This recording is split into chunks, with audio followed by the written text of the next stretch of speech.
Hello, ఎవరా? నీ మొగుడిని. రెండో బత్తానికన్నా నువ్వు కాసిన రొట్లు వస్తాయనుకుంటే నువ్వు ఇంకా అమ్మగారింటికాడ కూకున్నావు ఏంటమ్మి? నీకు ఇది న్యాయంగా ఉందంట? ఆడనే ఉంటావా? బతికినన్నాళ్ళు ఆడనే ఉంటావా? ఎందుకుంటావు? నువ్వు నా పెండ్లానివి, నా కొడుక్కి తల్లివి. ఆడనెట్టా ఉంటావు? నేను ఇప్పుడేమన్నే? ఎప్పుడన్నా పల్లెత్తి మాట అన్నేనా? గొర్రెల పిల్లలు తప్ప లోకం తెలియని ఎర్రోడిని. అందుకే కదా 10వ తరగతి చదువుకుని నిన్ను పెళ్లి చేసుకునింది. నేనా తప్పుడోన్ని? ఎందుకు? నేనేం తప్పు చేసినా? అవు అమ్మి, నీతో రావాలా? మీ అమ్మ నాయన పెట్టే కొత్త గొడ్డలు తీసుకోవాలా? రాలేకపోయినా ఏం చేయను? గొర్రెల గొంతులు తడుపును నీళ్ళాడ దొరక్క వంక మరి డాము కాడకు తోలుకుపోయి ఆ డాము గుంతల్లో 2 నీళ్లుంటే ఆ బురద నీళ్లే తాపుకునొచ్చు. మీ చిన్న ఆయన కూతురు పెండ్లి, నీకు చెల్లెలు, నాకు మరదలు. మొగంతో రాకపోతే నలుగురిలో నగుబాటే. అయితే ఏం చేయాలా?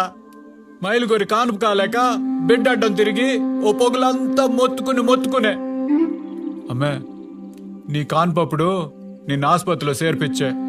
కడుపు కోసి బిడ్డను తీసిరి. నీ కళ్ళు మూసుకుపోయి నువ్వు మన సొరకొన్నలే లేకుండా ఏలబడిపోతివి. నాకు పిల్లోని కూడా చూడబుద్ధి కాల. నువ్వెట్టుండవో అని ప్రాణం కొట్టుకులాడిపాయా. నేను చూసి చూడంగానే కళ్ళు తిరిగిపాయా. గోడుమని ఏడ్చిన, గుండెలు బాదుకుని ఏడ్చిన. ఆసుపత్రిలో వాళ్ళందరూ విచిత్రంగా నా దిక్కు చూస్తా ఉండ్రి. అయినా నేను ఏడుపుని ఆపుకోలేకపోతే. అమ్మే, మనకంటే డాక్టర్లు ఆసుపత్రిలో ఉండి కడుపు కోసం బిడ్డను తీసిరి. ఆ గొర్రెకి డాక్టర్లు ఉంటారు. ఏ ఆసుపత్రులు ఉన్నాయి సుభద్ర? మా పటేల్ దాకా అరిచి చచ్చా. కడుపులో ఉన్న బిడ్డ కూడా చచ్చా. ఆ రోజంతా ఏడుస్తా కూర్చుంటా. ఆసుపత్రిలో ఏడ్చిన. అందుకే రాలేకపోయినా. అమ్మే, కొండకు తెచ్చుకున్న బత్తం అమ్మ కళ్ళు కనపడ కాలిస్తే నల్లగా మాడిపాయ. ఓ పక్క ఇంకో పక్కేమో వెలిరొట్టు పడి కాలక, తింటేనేమో అరిగి రాక, తినకపోతే ఆకలితో కడుపు నొప్పి.